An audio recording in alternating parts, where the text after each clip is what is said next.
나모 따사 바가와또 아라하또 삼마 삼부타소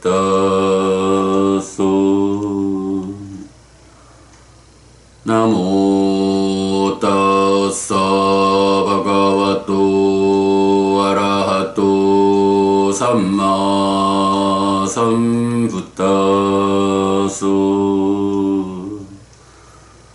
나모 따사 바가와또 아라하또 삼마 삼부타소.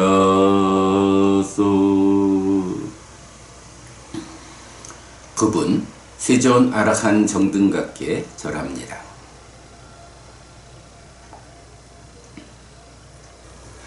네, 안녕하세요 여러분. 8월 2일 아침입니다. 네, 제가 어저께는 포항에 테라와다 수행처가 개원하는 행사가 있어서 거기에 참석하기 위해서 1박 2일로 좀 일정을 다녀오느라고 어제는 우리 이 시간 독서를 좀 쉬겠다라고 예고했고요. 그래서 우리 토요일 아침에 함께 독서하고 이틀이 지나가지고 오늘 다시 배웠습니다. 네, 잠시만요. 포항에를 대략 3시쯤, 그러니까 일요일 3시쯤 도착해서 세 사람의 이 옷 입은 테라와다 비구가 법담을 시작했는데 중간에 잠시 좀 움직인 시간 그저 한 20-30분 빼고 나면 9시간을 거의 쉬지 않고 대화를 했어요. 나중에 그런 말을 하시더라고요. 와, 9시간을 법담을 나눴는데 7시간은 해피스님이 얘기를 했어요. 지치지도 않아요. 그런 얘기를 해서 7시간까지는 아닐 거야. 그렇게 얘기를 했는데 그 3명의 비구 가운데는 큰 차이는 아니라 해도 제가 일단 제일 좀 선배가 되는 입장이었고요. 무엇보다도 그렇습니다. 우리가 근본경전연구회라는 이름으로 니까야를 부처님의 가르침을 오직 설하신 그대로 경에 의해서 경을 해석하는 이 공부를 하다 보니까 이제 여러 가지 경로로 테라와다 불교를 만나고 테라와다 비구가 되신 그런 분들하고도 이래 말씀을 나누다 보면 참 좀 어려운 것이 경으로서 부처님을 직접 만나지 못한 공부 과정이 만드는 어떤 비구의 공부 상태 이런 부분이라고 할 수 있어요. 다행히 이제 요번에 함께한 두 분들께서는 해피스님이 니까야를 경을 공부하는 데서는 으뜸되는 사람이다 라고 좀 그렇게 받아들이고 함께 아는 분들이니까 오랜 대화를 하면서도 크게 불편함 없이 그저 어떤 주제가 나오면 그 주제를 경은 이렇게 설명하고 있다. 바르게 경을 이해해야 한다. 경과 다른 알물 가지고 공부가 진행되어서는 그 공부에 온전한 성과를 기대하기 힘들다. 라는 부분을 제가 반복 말하면서 중요한 주제들 우리 후배 스님들께서 좀 정확하게 이해하지 못한 어떤 주제들 이렇게 이제 얘기를 하면서 좋은 그 법담의 시간을 가졌는데, 뭐, 그래요. 정말로 다행이다 싶은 게, 야, 우리가 이렇게 경에 의해서 경을 해석하는 공부를 통해서 어떤 주제든 그 주제에 대한 확정적 결론을 얻었다. 라는 것이 얼마나 다행스러운 일이고, 세상에 누가 뭐라 해도 흔들릴 수 없는 확고함이다. 이것이 부처님을 뒤따라 배우는 불교 신자에게 최선의 길이다. 라는 부분을 다시 확인하고 왔다. 이렇게 이제 말씀드릴 수 있겠습니다.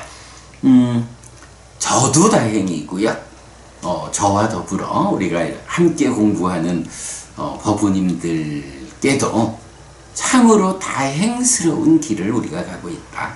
법우님의 공부 과정, 법우님의 신앙생활이 참으로 다행스럽게 부처님 가르침을 설하신 그대로 배워 알고 거기에 우리 스스로의 실천만 더해지면 가르침이 가지는 위력에 의해서 그러한 가르침의 지향점이 나에게 실현되는 이런 공부를 우리가 하고 있다라는 거, 예, 아주 다행이다. 정말 다행스러운 일이다. 다시 한번 짚어드리고요. 자, 지금 우리가 제5장 신행, 향상하는 삶에 속한 경을 보고 있는데요.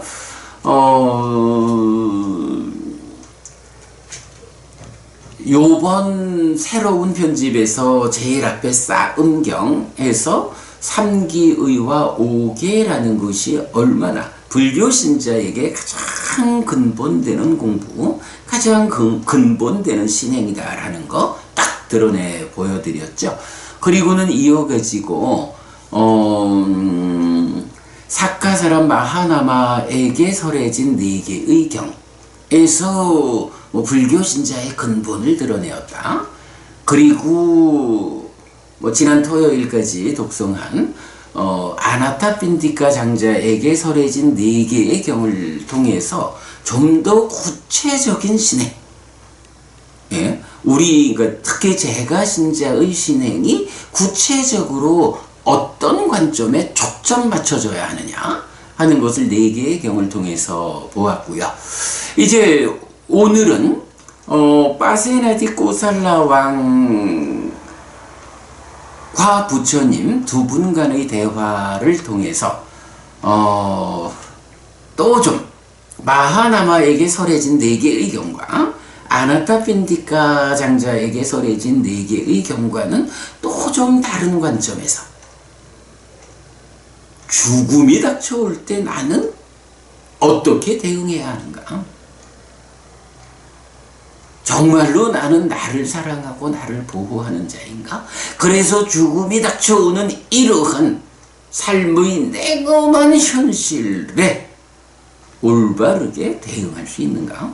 요런 주제를 가진 3개의 경을 독송했죠.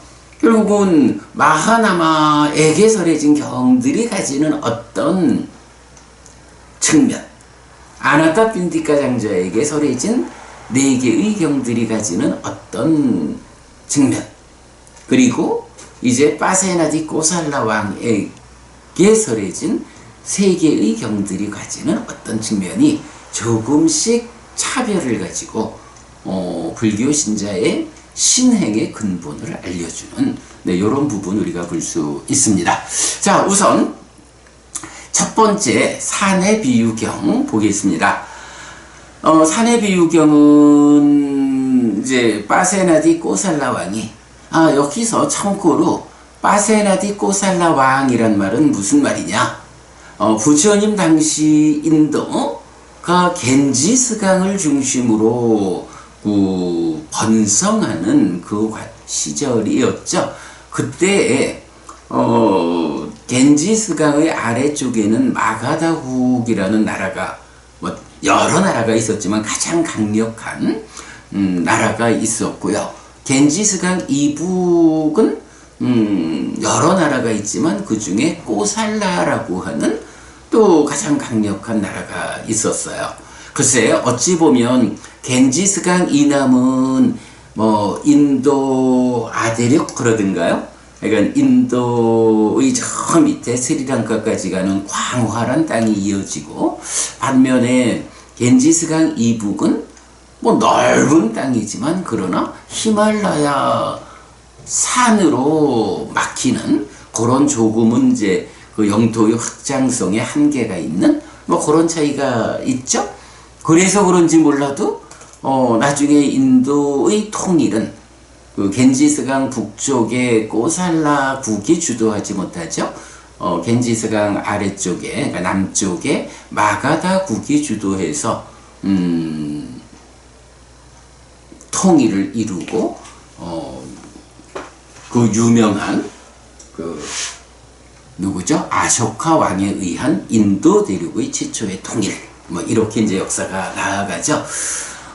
그렇게 그 겐지스강 남북으로 구분되어서 겐지스강 이북에서 가장 강력한 국가였던 꼬살라라는 나라, 이 꼬살라의 왕이 빠세나디라는 이름을 쓰는 거죠.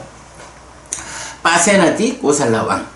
아마도 뭐 지금의 국가 정세로 보면 뭐 미국과 중국 이런 두 뭐 G2라고 부르는 이 두 개의 강력한 나라의 한쪽 나라의 왕이다 라고 뭐 비유해도 되겠죠. 자, 이런 빠세나디 꼬살라 왕이 어느 날 아침에 부처님에게 왔어요.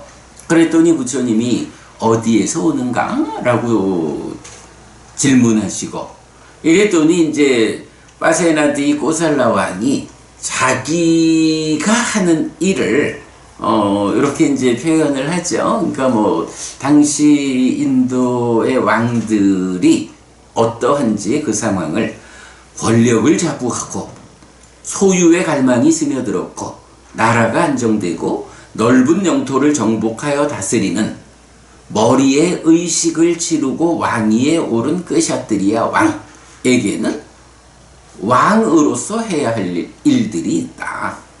저는 요즘 열정을 가지고 그 일들을 수행하고 있습니다. 이렇게 대답을 하죠. 그랬더니 이제 부처님께서 이렇게 왕으로서 해야 할 일이 있어서 그 일에 열정적으로 한다 라고 답하는 빠세나디 꼬살라 왕에게 이제 새로운 관점, 주제를 말씀하시죠. 자, 그대가 이렇게 넓은 영토를 정복해서 다스리는 왕인데 동서남북에서 그대가 믿을 만하다, 신뢰할 만하다, 이런 사람이 보고하기 위해서 올 거다. 와가지고는 그 동서남북 각각의 방향에서 구름 같은 큰 산이 모든 생명을 짓밟으면서 오고 있다. 왕께서 해야 하는 일을 하셔야 합니다. 이렇게 말한다면, 자, 이게 말이죠. 그 뭐 동쪽에서 탱크 부대가 공격해 오고 있습니다. 이럴 때 왕께서 나라를 지키기 위해서, 국민들을 지키기 위해서 할 일을 하십시오.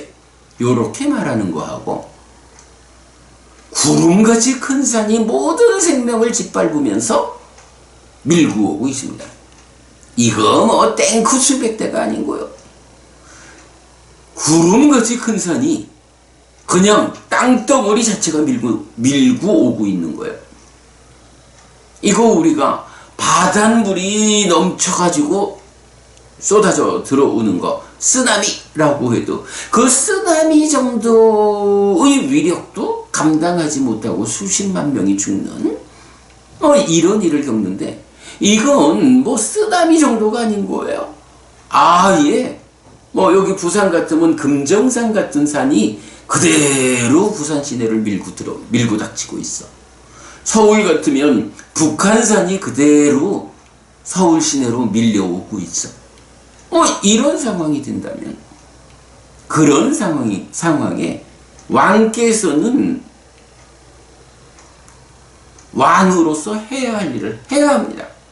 라고 동서남북에서 사람들이 와가지고 말을 하는 거예요.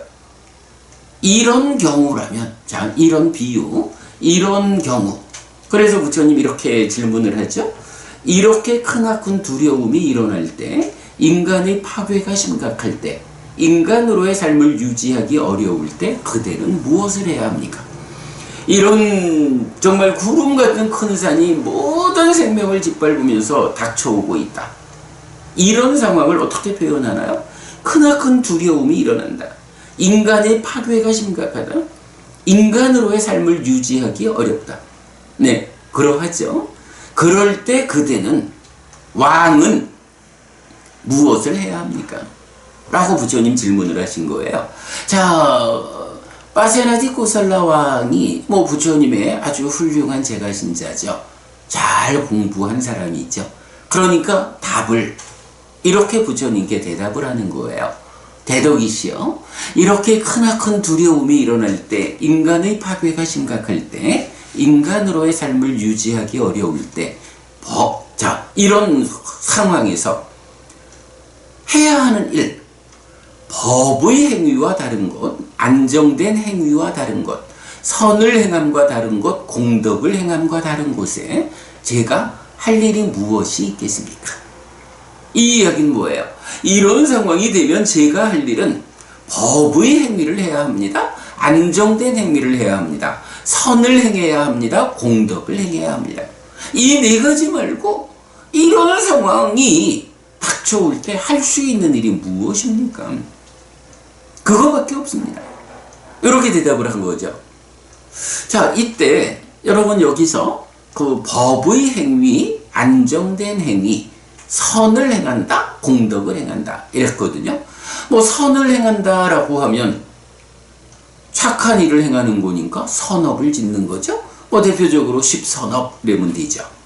공덕을 행한다라는 거, 공덕이라는 거, 공덕이라고 말하면 여러분 우리 알죠?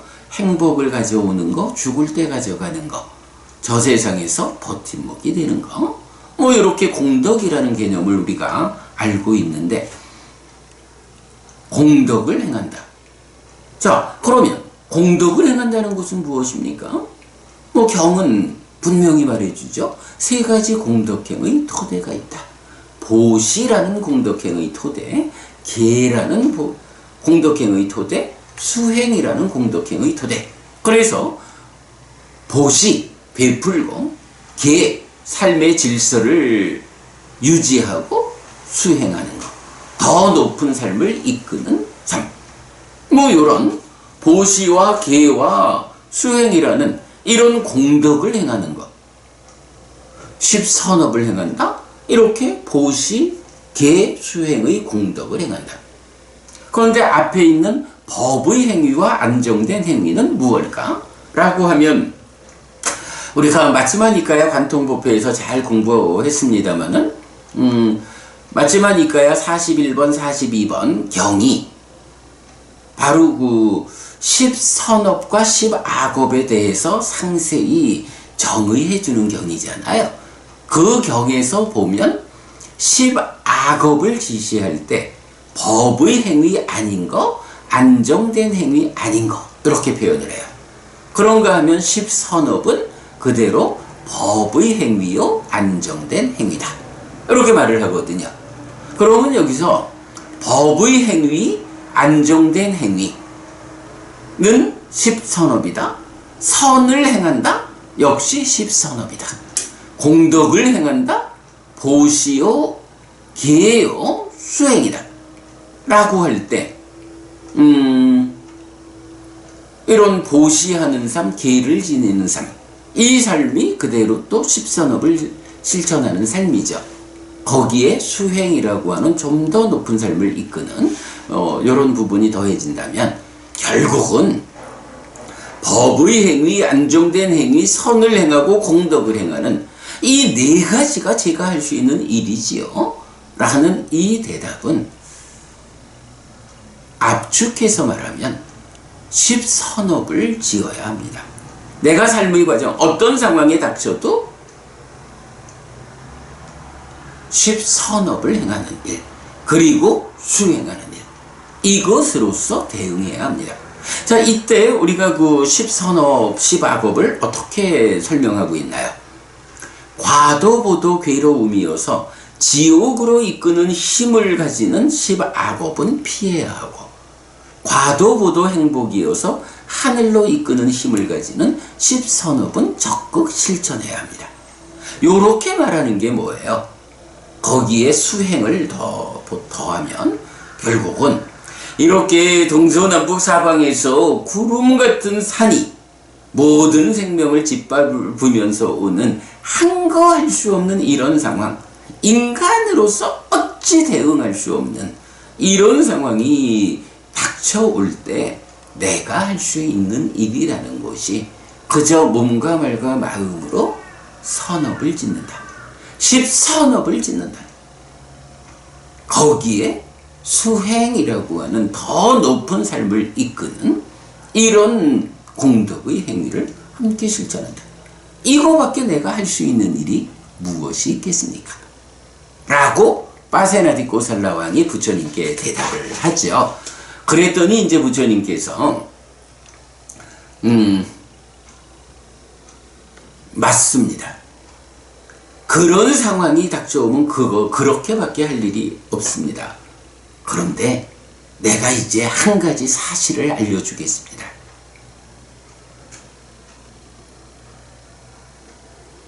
구름 같은 큰 산이 그렇게 닥쳐오는 것과 같이, 아니 어쩌면 그거보다 더 강한 거, 더 한거할 수 없는 현실로서 늙음과 죽음이 그대를 향해 오고 있습니다. 늙음과 죽음이 그대가 아무리 큰 나라의 왕이라고 해도 그 왕의 권력으로서 모든 것을 다 할 수 있다 라고 생각한다 해도 그대에게 그 구름처럼 큰 산이 밀려오는 것보다 더 강한 힘으로 늙음과 죽음이 오고 있다 라고, 누가 되었든 그 늙음과 죽음이 닥쳐오는 이런 현실에 대해서 거부할 수 없는, 대항할 수 없는 이런 상황이 그대에게 지금 닥쳐오고 있다, 발생하고 있다 라고 부처님이 이 사실을 알려주는 거죠. 그러면서 이렇게 늙음과 죽음이 닥쳐온다면 닥쳐올 때 그대는 무엇을 해야 하는가 라고 되묻는 거죠.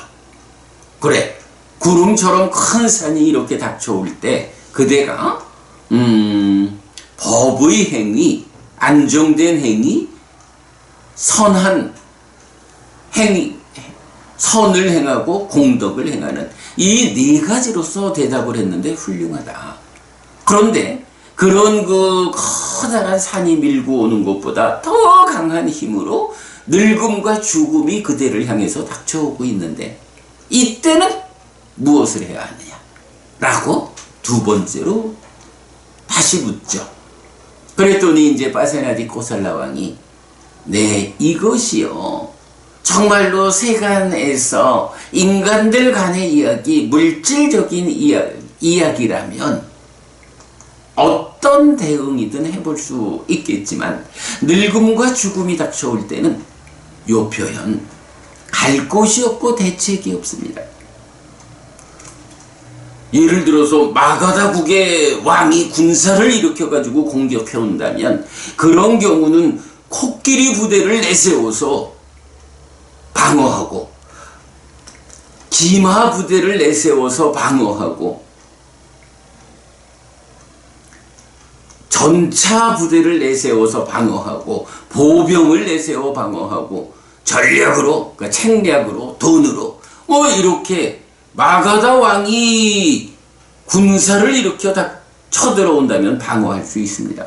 그러나 늙음과 죽음이라고 하는 이 삶의 문제가 닥쳐올 때는 코끼리 부대로도 말 부대로도 마차 부대로도 어떤 것으로도 거기에 대응할 수가 없습니다. 그렇게 늙음과 죽음이 닥쳐올 때는 갈 곳이 없고 대책이 없습니다. 이렇게 답을 하는 거죠. 그러니 이렇게 아무것도 대응할 수 없는 상황에 역시 제가 할 수 있는 일이 무엇이겠습니까? 커다란 산이 밀려올 때처럼 법의 행위, 안정된 행위, 선을 해가고 공덕을 행하는 것. 이거 말고 제가 무엇을 할 수 있겠습니까? 결국 과도보도 괴로움이어서 지옥으로 이끄는 힘을 가지는 10악업을 피하고, 과도보도 행복이어서 하늘로 이끄는 힘을 가지는 10선업을 행하는 것. 그래서 행복을 가져오고 죽을 때 가져가고 저 세상의 버팀목이 되는 공덕을 만드는 그 공덕을 행하는 거 말고 제가 할 일이 무엇이겠습니까? 늙음과 죽음이 닥쳐오고 있습니다. 제가 할 수 있는 일은 오직 그겁니다. 요렇게 부처님한테 참 잘 공부된 제자로서 현명하게 답변을 하죠. 자, 그런 답변을 듣고 부처님, 그렇습니다 라고 인정을 하지요. 대왕이요, 늙음과 죽음이 닥쳐올 때 법의 행위와 다른 것, 안정된 행위와 다른 것, 선을 행함과 다른 것, 공덕을 행함과 다른 곳에 할 일이 무엇이 있겠습니까? 라고 빠세나디 꼬살라 왕의 대답을 부처님이 그대로 인정한다, 증명한다, 이렇게 표현을 해도 유사하겠죠. 자, 그러면서 이제 개성을 하나 읊어주세요. 거대한 바위산이 하늘을 꿰찌르고 사방을 짓밟으면서 모든 것을 압박해온다. 이렇게 늙음과 죽음이 생명 가진 것들을 제압한다. 르샤뜨리아도 바라문도 와이샤도 수드라도 불가촉 천민도 누구도 피할 수 없다. 모든 것을 제압한다. 거기는 코끼리의 영역도 전차의 영역도 보병의 영역도 아니고 책략의 전투로도 제물로서 설득하는 것도 불가능하다. 그러므로 자신의 이익을 보는 지혜롭고 현명한 사람은 부처님과 가르침과 성자들에 대한 믿음을 확고히 한다. 몸과 말과 마음으로 법을 실천하는 사람, 여기서는 사람들이 그를 칭찬하고 죽은 뒤에는 하늘에서 기뻐한다. 네, 이렇게 법의 행위, 안정된 행위, 선을 행하고 공덕을 행하는 이런 대응 방법으로 살아가는 사람이 바로 법을 실천하는 사람인 거죠. 그런 사람을 여기 살아있는 이 세상에서는 사람들이 그를 칭찬하고 죽은 뒤에는 하늘에 태어나가지고 내가 이제 인간이라는 낮은 삶을 극복했구나 하고 기뻐한다.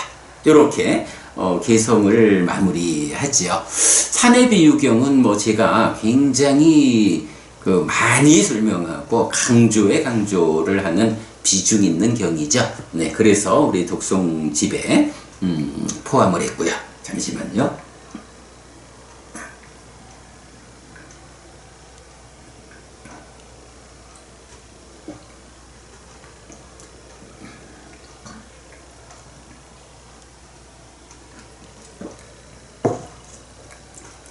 자, 이어서 두 번째는 3번 상류따의 4번 사랑하는 자경인데요.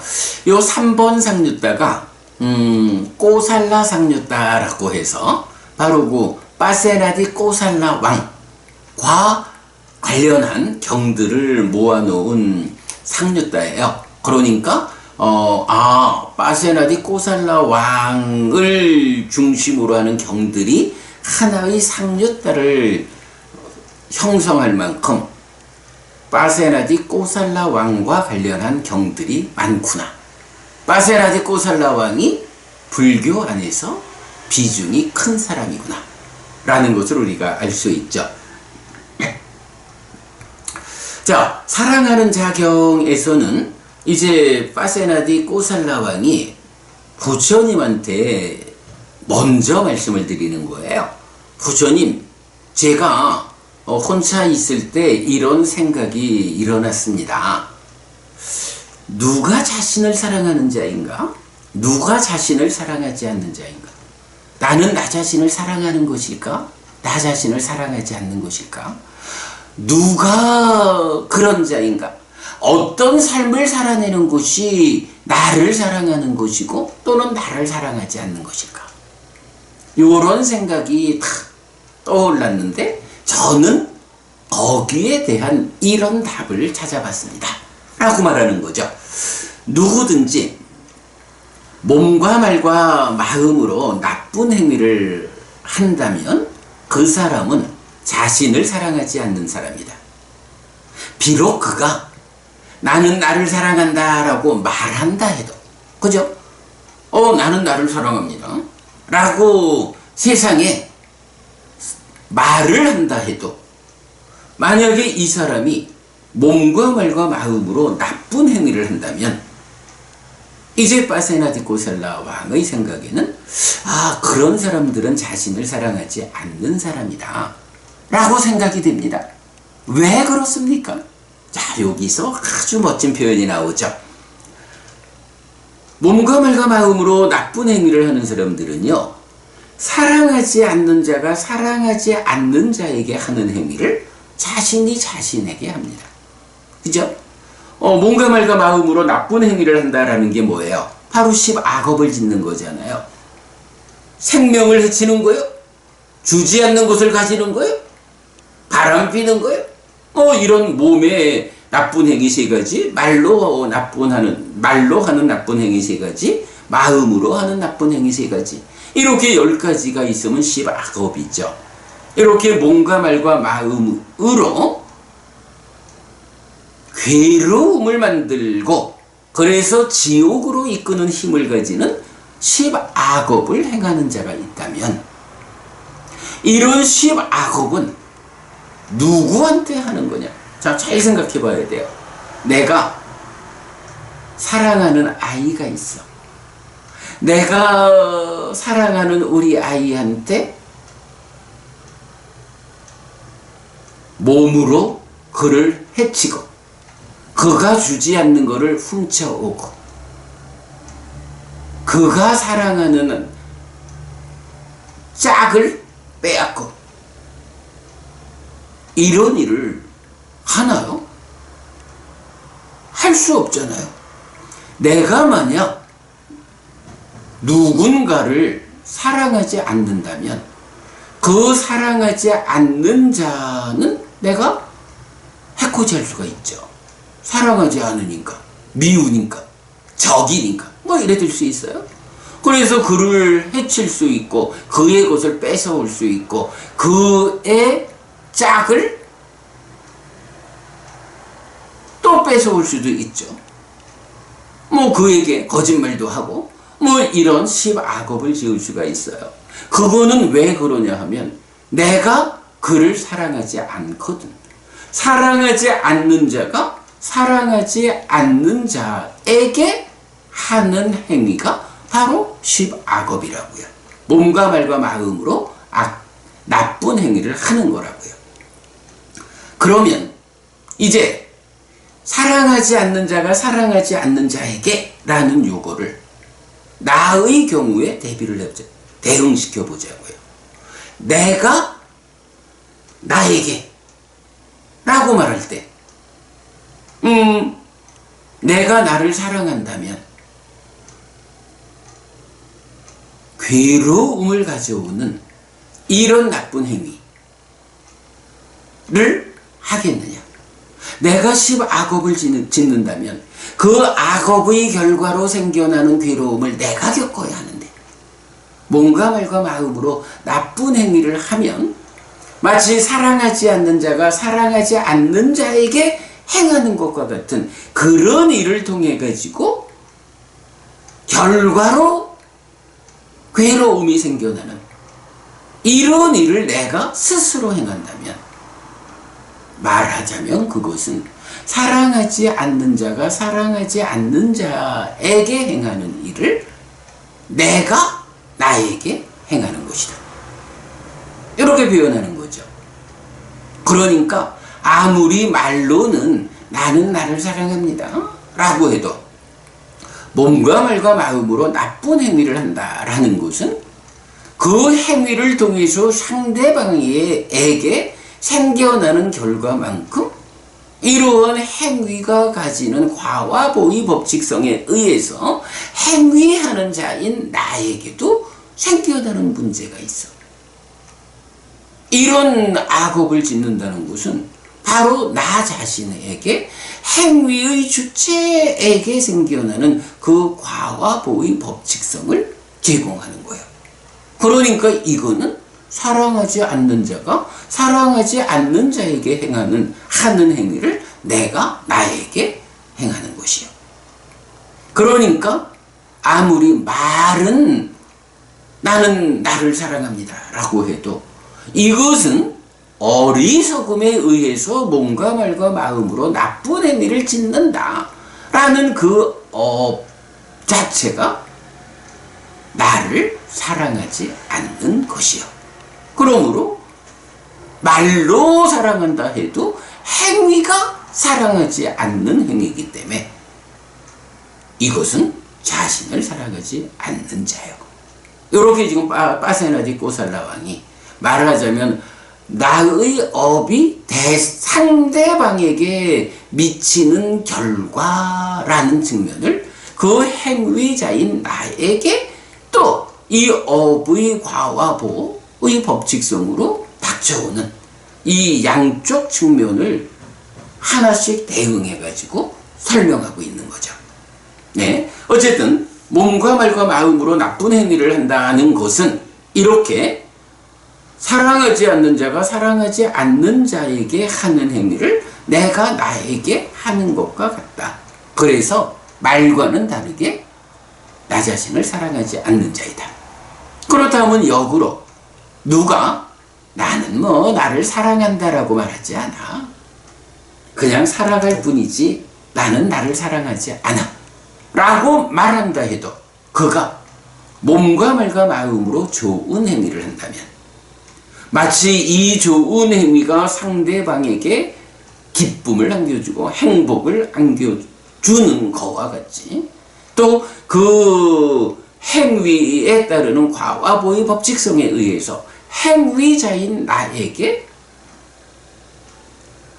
행복이라는 과와보가 생겨나듯이 이런 업에 대한 관점을 적용해서 보면 비록 누군가가 나는 나를 사랑하지 않아 그저 살아낼 뿐이야 이렇게 말을 한다 해도 그의 행위가 몸과 말과 마음으로 좋은 행위를 한다 라는 이것이 원인이 되어서 그에게 마치 사랑하는 자가 사랑하는 자에게 하는 바와 같은 그런 나에게 행복이라는 과와보를 가져오기 때문에 바로 말과는 다르게 자기 자신을 사랑하는 자이다.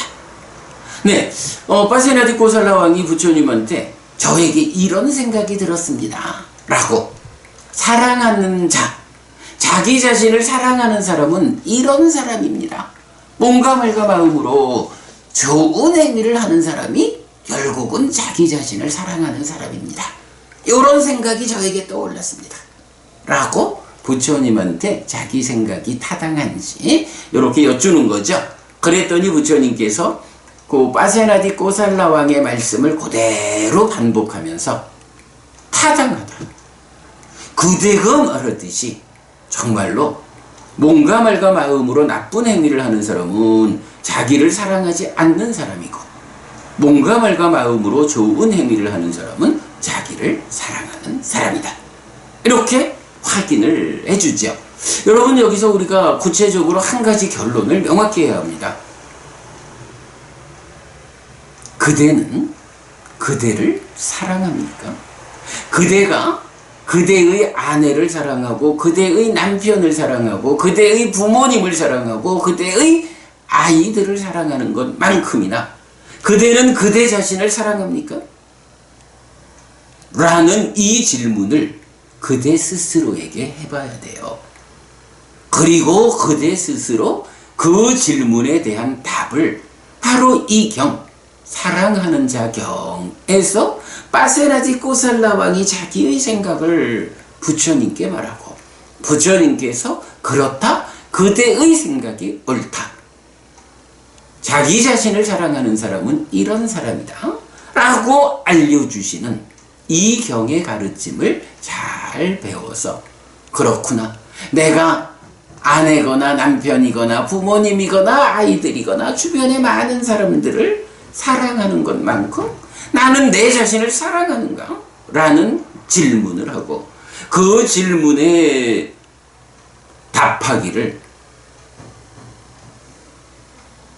이렇게 몸과 말과 마음으로 좋은 행위를 내가 한다면 나는 나 자신을 사랑하는 사람이다.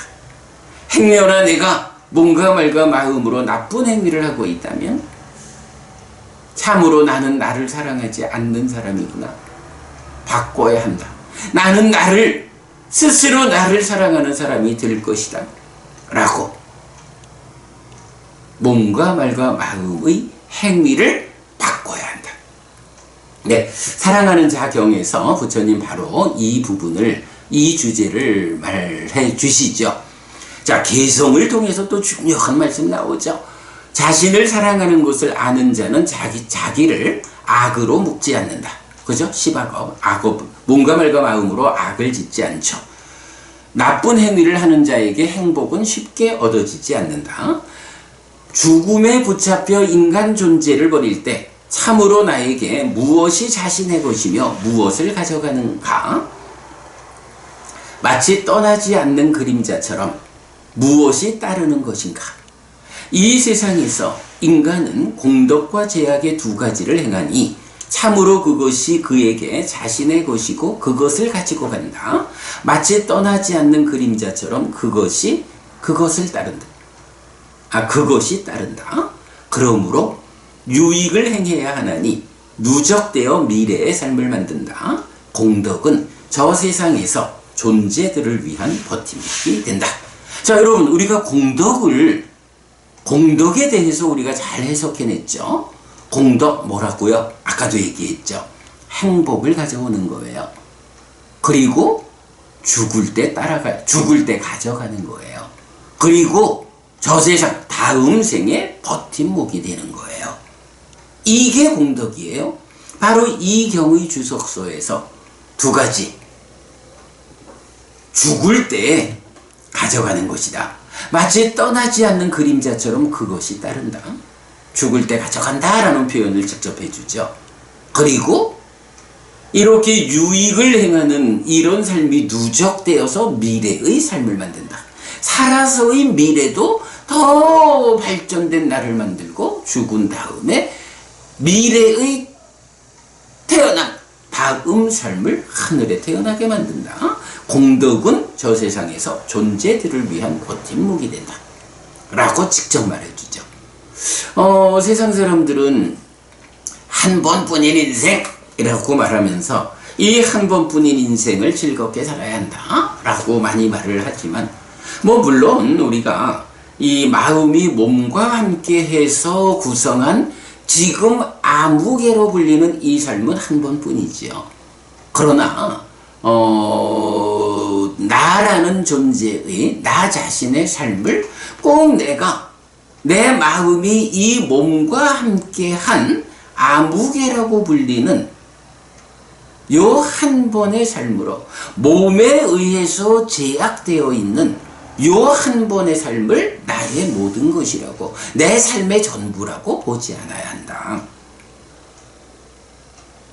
몸과 마음의 생존기간의 불균형이라는 것 때문에 깨달아 윤회에서 벗어날 때까지는 몸에 구속된 제약된 삶을 살기 마련이지만, 그러나 지금은 비록 내가 이런 물질, 이런 몸으로 구성된 제약된 인간의 삶을 살지만 다음 세상에는 내가 화생인 하늘 사람으로 태어나리라.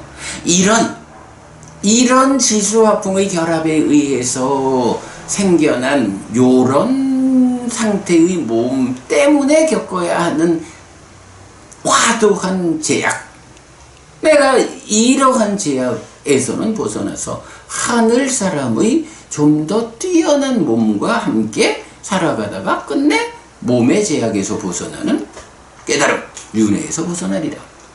이제 이런 관점을 우리가 분명히 가져야죠. 한 번뿐인 인생이라고 내 삶을 요런 몸에 제약된 것으로 내 삶을 보지 않아야 한다 라는 부분 중요하고요. 그런 가운데 이제 세상 사람들은 뭐 공수래 공수거, 빈손으로 와서 빈손으로 간다 라고 말하지만, 바로 그런 것이 몸에 제약된 오직 물질의 영역에서 삶을 볼 때 그야말로 동전 한 입 들고 오지 않으니까 빈손으로 왔다, 동전 한 입 가져가지 못하니까 빈손으로 간다, 공수래 공수거를 말하지만, 분명한 거는 우리 삶이라는 것이 물질만으로 구성되지 않는다는 거예요. 기본적으로 여러분, 나는 누구냐? 라고 말할 때 오치온, 이래서 색수상행식 오온에 대한 집착 상태가 나잖아요. 그럴 때에 나를 구성하는 요소가 색수상행식 5가지라고요. 물질이라고 하는 것은, 몸이라고 하는 거, 세상의 물질적인 거는 이 5가지 중에 색 하나에 속하죠. 그리고 이 색이라는 물질 아닌 것으로 나를, 세상을 구성하는 것이 수상행식이라는 4가지가 있잖아요. 이럴 때 어떻게 삶을 그 오온 중에 하나인 물질로 국한해서 보아가지고, 물질이라는 측면에서 빈손으로 왔다 빈손으로 간다고, 그 연장선상에서 한 번뿐인 인생이라고 이렇게 삶을 보는 어리석음을 우리가 겪을 것이냐? 안 된다. 그래서 생존기간의 불균형에 의한 연기된 식의 윤회라는 이 삶의 현실에 대해서 우리가 정확히 알아야 하는 거고, 그렇게 정확히 알았을 때는 이제 우리가 물질만 가지고 공수래 공수거라고 말하지 않고, 물질 아닌 것까지 내 삶의 전체적인 구성 요소를 보게 되면 이제 가져가는 것이 있다, 공수래 공수거가 아니다 라는 요 부분에 눈뜨는 것이 불교 신자의 삶의 참 또 한 관점의 출발이죠. 자, 부처님은 이 관점, 이 측면에서 정확히 이렇게 말해요. 자, 먼저 질문이, 죽음에 붙잡혀 인간 존재를 버릴 때, 죽을 때 이 얘기죠. 참으로 그에게 무엇이 자신의 것이며 무엇을 가져가는가? 일단 물질은 어느 것도 그걸로 나라고 할 수 없고 아무것도 가져가지 못해요. 버려지는 거예요. 이렇게 물질이 버려지는 상태의 죽음을 맞이했을 때 무엇을 내 거라고 말할 수 있고 무엇을 가져가느냐, 정말로 떠나지 않은 그림자처럼 죽음 이후에도 내 마음이 새로운 몸을 만나서 다음 생에 태어나 살아가는 이러한 윤회하는 삶의 과정에 따라오는 것이 무엇이냐, 이 구체적 질문에 부처님 스스로 답을 주시잖아요. 뭐라 하나요? 살아있는 동안의 인간은 공덕과 제약의 2가지를 행한다.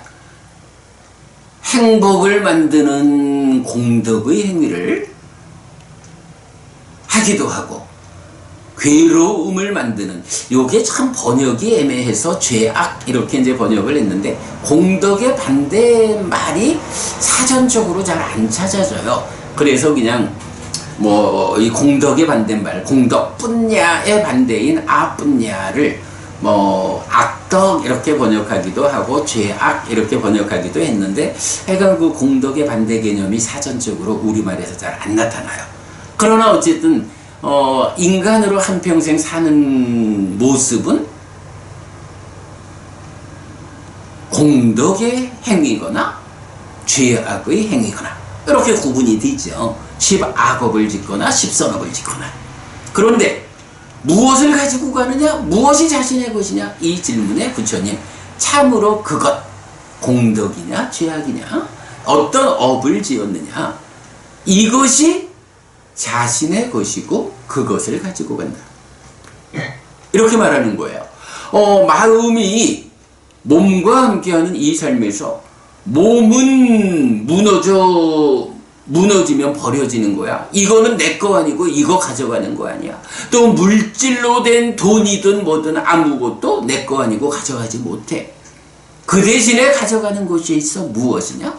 내가 살아 한평생 선업을 짓든 악업을 짓든 공덕을 만들던 죄악을 만들던 이것이 내 업의 결과로 만들어졌는데 바로 죽을 때 가져가는 내 거는 그거요.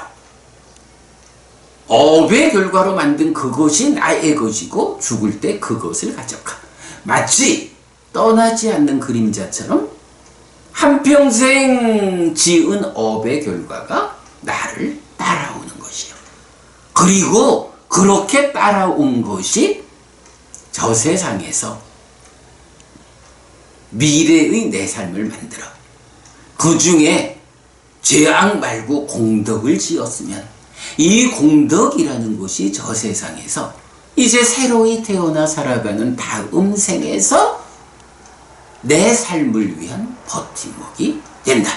이렇게 지금 경이 설명해 주거든요. 요 버팀목이라는 개념 제가 그 불교 입문 강의를 통해서 참 잘 설명했죠. 예를 들어서 바다에 우리가 보통 고해, 괴로움의 바다, 윤회의 바다 얘기를 하죠. 이런 괴로움의 바다에 빠졌어요. 죽어가지고 태어나 보니까 윤회하는 중생의 삶이라는, 달리 말하면 괴로움의 바다에 빠진 상태로 태어난 거예요. 그런데 거기에 지난 삶의 한평생 동안 내가 얼마만큼의 공덕을 지었을까? 이 지은 바 공덕이 내 거고 내가 가져가는 거라서 그림자처럼 따라오는 이것이 이제 다음 생에 태어나 보니까 괴로움의 바다에 떨어져 있는데, 이때에 내가 얼마만큼의 공덕을 살아서 지었느냐에 따라서 정말로 지은 바 공덕이 요만큼도 없어. 그러면 어떤 그 바다에 빠져가지고 어떤 일이 벌어져요? 바다에 빠져가지고 빠져 죽지 않으려고 허우적대면서 지푸라기라도 하나 있으면 붙잡고 싶은데 지푸라기조차 안 보여. 이렇게 허우적댈 거 아니겠어요? 그 삶이 얼마나 힘들겠어요. 그런데 만약에 이 사람이 우리가 지금 살아 한평생 공덕을 지어가지고 그 공덕이 그래도 작은 뗏목이라도 하나, 뗏목만한 크기의 버팀목이라도 하나 만들었어. 그러면 뗏목이 참 보잘것없는 버팀목이다 라고 하겠지만, 그야말로 지푸라기라도 붙잡고 싶은 심정으로 물에 빠져 허우적대는 사람에 견주면 최소한 바람만 세게 불지 않으면 뗏목 위만 해도 안전한 거예요. 최소한 뗏목이라는 버팀목이 받쳐주기 때문에 그 위에서 앉아있을 수 있고 등을 대고 누울 수 있고 저 물에 빠져서 죽지 않으려고 허우적대는 이런 삶은 면하는 거예요. 물론 바람이 좀 불면 뗏목이 뒤집힐까 고민해야 되지만요.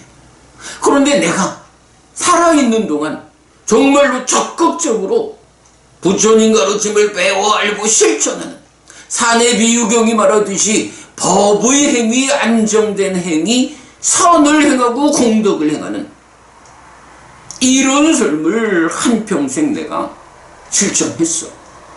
그랬더니 그 공덕의 힘이, 어쨌든 그 공덕이 내 거고 내가 가져가는 거니까, 그림자처럼 따라오는 그거니까, 그래서 다음 세상에 버팀목이 되니까, 그래서 죽고 태어나 보니까 윤회하는 중생의 삶이라는 괴로움의 바다에 떨어졌는데, 아이고 내가 떨어진 그 자리가 그저 지푸라기라도 하나 붙잡고 싶은 이런 바다에 직접 빠진 상태가 아니고, 또 뗏목 하나 겨우 만들어가지고 그나마 쉴 수 있지만 바람만 불어오면 불안한 요런 삶을 좀 넘어서 가지고 자그마해도 배를 하나 만들었어. 그 배 위에 떨어졌어. 태어나 보니까 하늘이요. 그래도 내가 지은 바, 그러니까 전생에 지은 바, 우리가 살아서 지은 공덕이 있어가지고 그 공덕의 힘을, 공덕을 가지고 와서 태어나니까 공덕만큼의 버팀목 위에 떨어진 거예요. 야, 그래도 이 공덕이 자그마한 배 하나는 돼. 이제 웬만큼 바람이 살랑대는 거 가지고는 두렵지 않아. 그야말로 커다란 폭풍이 몰아치기 전까지는 내가 그래도 나의 안전과 행복을 지킬 수 있는 버팀목이 있어. 이런 삶이 된다는 거죠. 그런가 하면 심지어는 내가 살아 한평생 적극적으로 보시와 계와 수행이라는, 보시와 계라는 그 선행하는 토대 위에서 수행을 통해서 높은 삶을 이끄는 이런 삶을 살아냈어. 그랬더니 몸이 무너져 죽은 다음에 괴로움을 받아 윤회하는 중생의 영역에 떨어지긴 떨어졌는데, 떨어진 자리가 보니까 항공모함이야. 뭐 요새는 보니까 그 연예인들 얘기하면서 그런 표현이 자주 나오더라고요. 태어나 보니 부모가 누구요?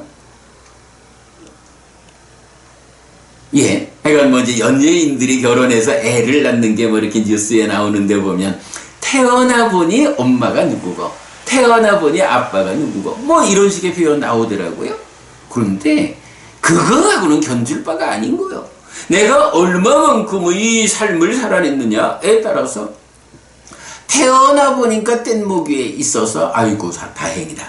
태어나 보니까 배 위에 있어서 이 정도면 그래도 훌륭해.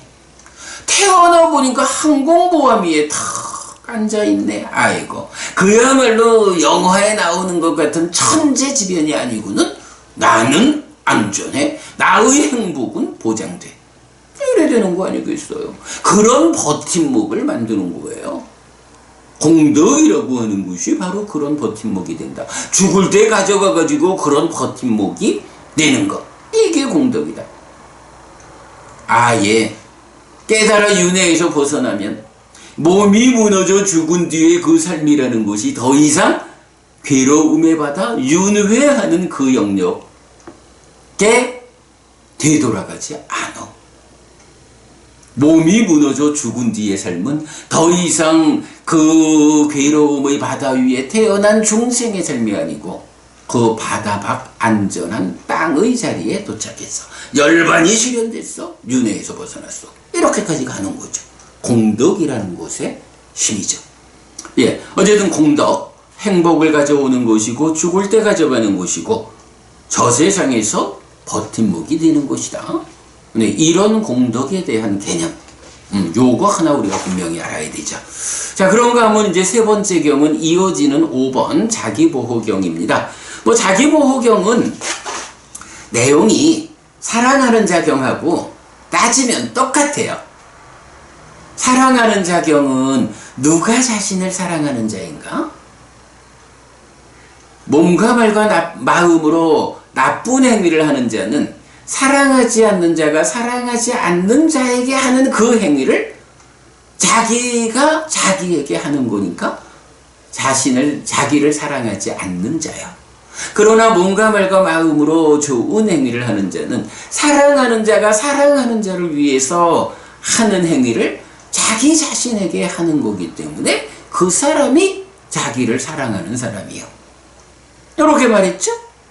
그리고 바로 그런 자기 자신을 사랑하는 자, 몸과 말과 마음으로 좋은 행위를 하는 이것이 공덕의 행위가 되어서 얼마만큼의 공덕을 살아 한평생 내가 지어낼 것이냐. 그러면 이제 죽을 때 무엇이 내 거고 나는 무엇을 가져가느냐? 무엇이 그림자처럼 나의 것이어서 나를 따라오느냐? 라고 할 때 부처님 바로 공덕이나 죄악이나 이러는데 우리 공덕의 측면에서 바로 그 공덕이 살아 한평생 지금 우리가 짓는 이 공덕이 내 거고 내가 죽을 때 가져가는 거예요. 마치 그림자처럼 떠나지 않고 나를 따라오는 거예요. 그리고는 이렇게 가져간 그 공덕이 어떤 쓰임새를 가지느냐. 가져가서 좋은 게 뭔데? 바로 그 공덕이 다음 생에 윤회라는 이 괴로움의 바다에 태어났을 때 내가 바다 위에 어떤 존재 상태를 보이느냐? 물에 빠져가지고 지푸라기라도 못 잡고 싶은 이런 허우적대는 삶을 사는 아픈 삶이 거냐? 뗏먹이라는 버팀목은 확보했느냐? 배 하나를 버팀목으로 확보했느냐? 아예 항공모함만한 이런 버팀목을 확보했느냐? 아예 더 나아가서 이 바다 밖으로 나갔느냐? 공덕이 바로 그런 저 세상에서의 버팀목이 된다. 이제 요게 사랑하는 자경이 알려주는 거잖아요. 이제 자기보호경은 사랑하는 자라는 요 개념만 누가 자신을 보호하는 자인가? 이런 질문을 하는 거죠. 그래서 몸과 말과 마음으로 좋은 행위를 하는 사람이 자기 자신을 보호하는 사람이다.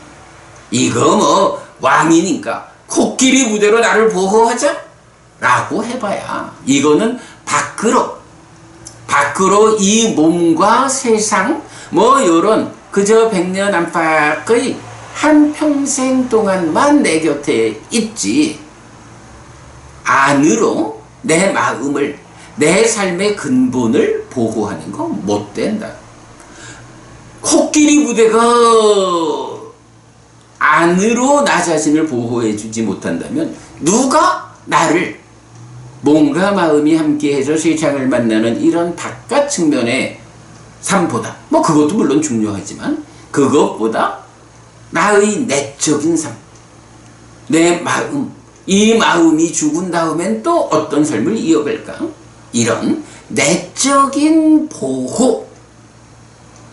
보호로서 진정 나를 보호하는 것은 무엇이냐? 몸과 말과 마음으로 좋은 행위를 하는 것이다. 그러기 때문에 몸과 말과 마음으로 좋은 행위를 하는 것이 자기 자신을 사랑하는 것이다. 왜? 나를 내적으로 보호하기 때문에. 이렇게 경 두 개가 연결된 의미를 보여주죠. 사내비유경에 의해서 사랑하는 자 경과 자기보호경 두 가지 경을 오늘 함께 보았는데요. 저는 사실 짧지만 이 사랑하는 자경, 보호하는 자경 두 개의 경이 우리에게 알려주는 메시지는 아주 강력하다라고 생각하고 있죠. 자, 여러분. 늙음과 죽음이 닥쳐온다라는 이 엄중한 현실의 문제를 잘 보아서 어떻게 대응할 것이냐. 법다운 행위, 안정된 행위, 선을 행하고 공덕을 행하는 이런 대응 방법이 있다라는 것. 그리고 몸과 말과 마음으로 좋은 행위를 함으로써 그대 스스로 그대를 사랑하고 그대를 보호하자. 네, 오늘 아침 공부였습니다. 네, 여러분, 오늘도 부처님의 언어로 부처님의 가르침을 독송하면서 하루를 잘 시작했습니다. 잘 시작한 오늘 하루 여러분 내내 편안하시고 이익과 행복을 쌓는 시간 되시기 바랍니다. 어제 그저께 이틀을 쉬고 오늘 만났더니 더 반갑고 좋습니다. 여러분 오늘도 잘 지내시고요. 내일 아침 다시 뵙도록 하겠습니다. 고맙습니다.